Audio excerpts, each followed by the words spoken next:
அனுபவம்னு ஒரு யூடியூப் சேனல்லேருந்து முருகதாஸ் பேசுகிறேன். அன்பு சகோதர சகோதரிகளே, எப்படி இருக்கீங்க? நல்லா இருக்கீங்களா? நிகழ்ச்சிக்கு போவோங்களா? சரி,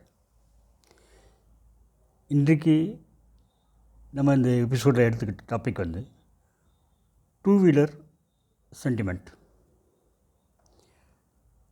பொதுவாக நான் என்கிட்ட இருக்கிற டூ வீலர்கள்லாம் நான் வந்து மிஷினை மட்டும் நினைக்கிறது இல்லைங்க.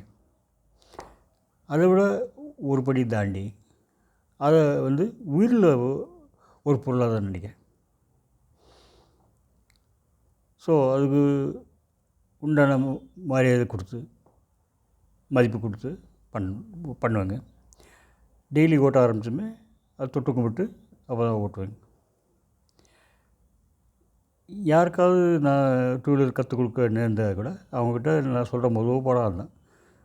நீங்கள் சாவி போட்டு ஆன் பண்ணிட்டீங்கன்னா முதல்ல தொட்டு கும்பிடுங்க அப்படின்ட்டு. அது நீங்கள் வந்து உங்கள் டூ வீலர் மதிச்சிங்கன்னா, அது ஒரு உயிரில் பொருளாக மதிச்சிங்கன்னா அது உங்களை வந்து மதிக்கும். ஏன்னா வந்து அதே மாதிரி நிறைய தடவை வந்து ஒரு தடவை இல்லை, 2 தடவை 3 தடவை என்னுடைய உயிரை காப்பாற்றிருக்கீங்க, உடம்பை காப்பாற்றிருக்கீங்க, உயிரை காப்பாற்றிருக்கீங்க. ஸோ அந்த நிகழ்ச்சிகளை உங்களோட பகிர்ந்துக்கிறேன். ஒரு சமயம் வந்து மதுரையில் எஸ்எஸ் காலனி அப்படிங்கிற ஒரு திண்டுக்கல் பைபாஸில் இருக்குங்க. அது அங்கே தங்கியிருந்தேங்க. தென் தமிழகத்தில் ஒரு மில்லு வந்து வேலை பார்த்துட்ருந்தேன். ஃபேமிலி வந்து மதுரையில் இருந்தது. நான் வந்து அங்கே தனியாக தங்கியிருந்தேன். வாரத்துக்கு 2 முறை 3 முறை வந்துட்டு போங்க. ஓகே. ஒரு நாள் வந்து எனக்கு வந்து செகண்ட் ஷிஃப்ட்டு. அது 3:30 மணிக்கு மில்லில் ரிப்போர்ட் பண்ணணும். ஒரு 12:30 மணி வாக்கில் மதுரையில் இருக்க என் வீட்டிலேருந்து மதிய சாப்பாடு சாப்பிட்டு டூ வீலர் எடுத்து பழங்கநத்தம் பஸ் ஸ்டாண்டுக்கு போனேங்க. அப்போ வந்து மாட்டுத்தாவணி பஸ் ஸ்டாண்டு வரலைங்க.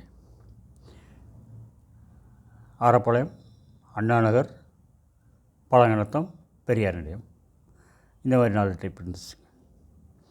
நான் வந்து என்ன பண்ணுவேன், பழங்கநத்தம் பஸ்ஸெல்லாம் என்டர் பண்ணுற இடத்துல வந்து ஒரு டூ வீலர் இதில் ஸ்டாண்டில் டூ வீலரை போட்டு அங்கேருந்து பஸ் ஏறி நான் வேலை பார்க்குற மில்லுக்கு போயிட்டு வேலை பார்த்து திரும்பி அங்கேயே வண்டி வச்சுட்டு வந்துடுவேங்க. அங்கே மந்த்லி பாஸ் இருந்தேன். ஸோ இதுதான் என்னுடைய ரொட்டீன் லைஃப். ஒரு நாள் என்ன பண்ணேன், ஒரு 12:30 மணிக்கு வீட்டிலேருந்து சாப்பிட்டு திண்டுக்கல் பைபாஸ் இருக்கு இல்லைங்களா, அப்படியே அதில் வந்தேங்க. இந்த RMTC bus stop, bus depot, RTO office அதெல்லாம் தாண்டி நடராஜ தேட்டர் தாண்டி வந்துட்டுங்க. அப்போ வந்து பெரியார் நிலையத்திலேருந்து திருப்பரங்குன்றம் ரோடு, அந்த பழங்கநத்தம் இதில் ஜாயின் பண்ண இல்லைங்களா, ரொம்ப மெயினான ப்ளேஸ். உங்களுக்கு தெரியும், எப்போ பிஸியாக இருக்கும்.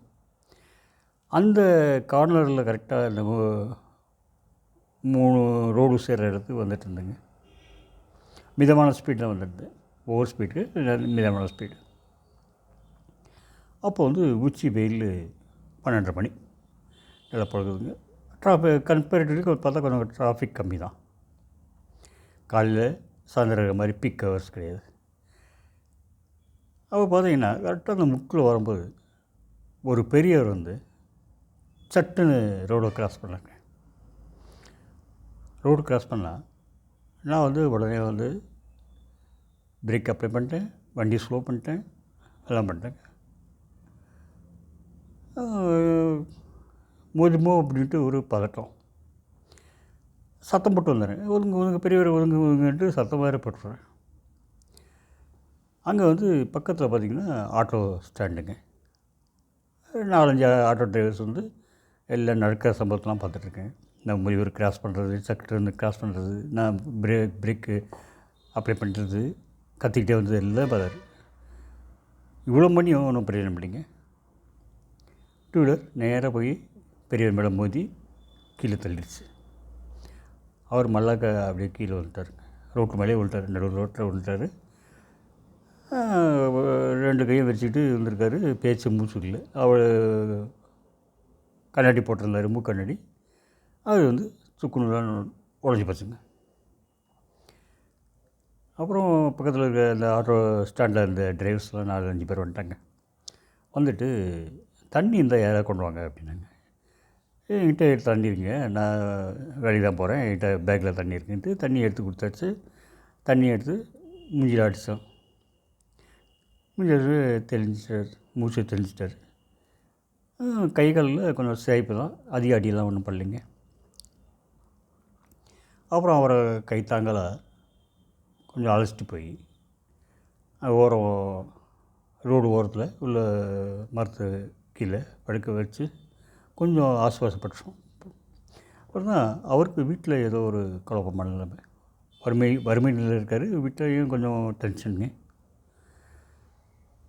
அவர் ஒத்துக்கிட்டாருங்க.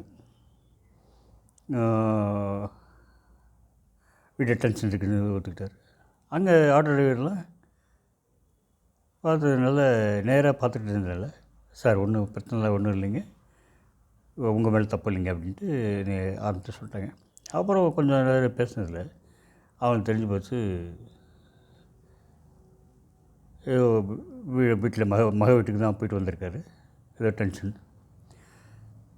அப்புறம் அவர் நல்லா இருக்கிறத கண்டு சரி வீட்டுக்கு போயிருங்களா அப்படிங்கும்போது அவங்க இருக்க ஆட்டோ டிரைவருக்கு ஒரு தீர்வு சொன்னாங்க. சார் நடந்து போச்சு, அவர் வந்து இந்த காயெல்லாம் இருக்குல்ல, அங்கே எல்லாம் போய்ட்டு ஒரு ஹாஸ்பிட்டல் கூப்பிட்டு போயிட்டு ஃபஸ்ட் எய்ட் பண்ணிட்டு கொடுத்துருங்க.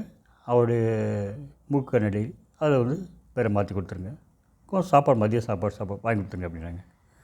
நான் வந்து அதனால் நாங்கள் என்ன தாராளமாக பண்ணிக்கலாம் அப்படின்ட்டு அந்த பெரியவரை என்னுடைய டூ வீலரில் பின்னாடி உட்கார வச்சுட்டு மெல்ல அப்படியே திரும்பி வீட்டுக்கு எதிர்க்க ஒரு ஹாஸ்பிட்டல் இருக்குங்க, நல்லா ஃபுல்-ஃப்ளெட்ஜ்ட் ஹாஸ்பிட்டல். அங்கே இருக்க டாக்டர் நர்ஸு எல்லாம் எனக்கு நல்லா பழக்கமானாங்க.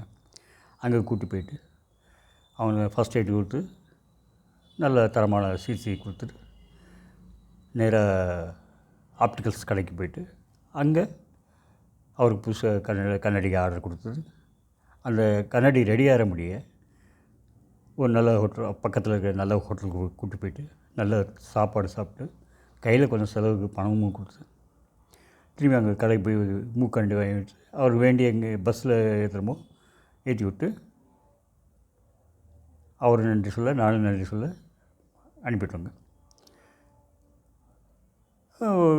வேலைக்கு வந்து அன்றைக்கி தாமதமாக பண்ணேன். ஆனால் முன்கூட்டியே ஃபோன் பண்ணி சொல்லிட்டேன், இந்த மாதிரி பிரச்சனை இருக்குது, ஆக்சிடென்ட் ஆகிடுச்சு அப்படின்ட்டு.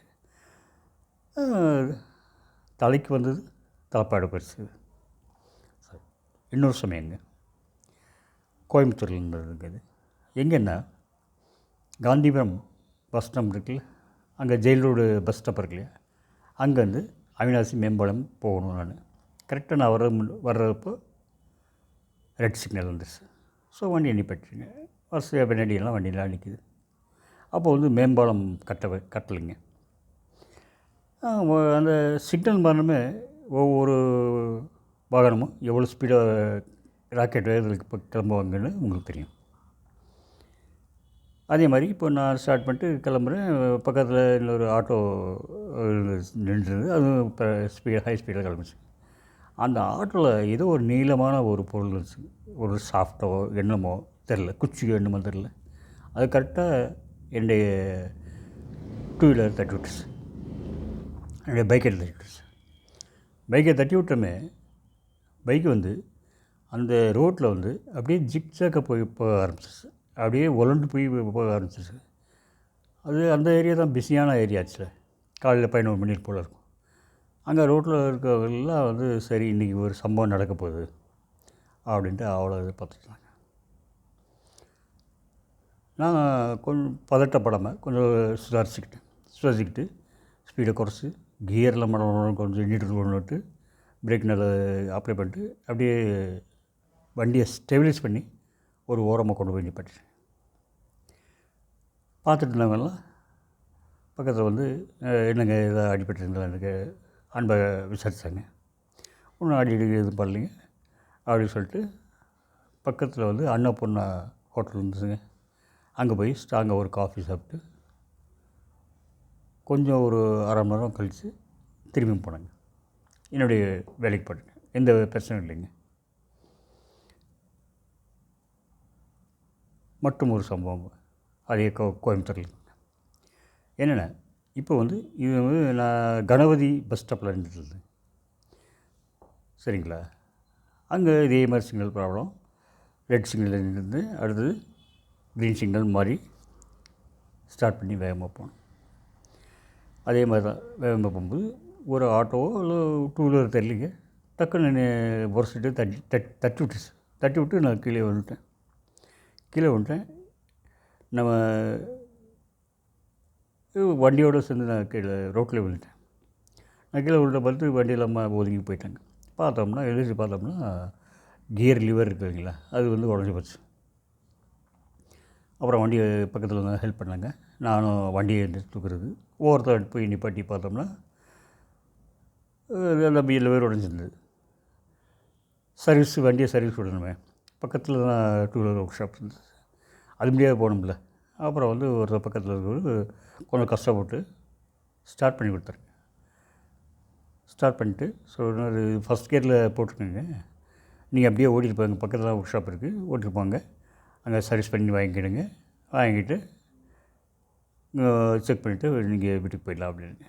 கை காலெலாம் பார்த்தா சிறைப்பு. அப்போ ஏதோ ஒரு கண்டம் இருந்திருக்குன்னு நினைக்கிறேன். ஆனால் அந்த கண்டம் வந்து நான் அந்த பைக்கை வந்து டெய்லி தொட்டு கும்பிட்டு பண்ணலை. அது வந்து அது உடனே பாட்டு பாடலும் பரவாயில்லன்ட்டு சொல்லி என்னை காப்பாற்றிருக்கு.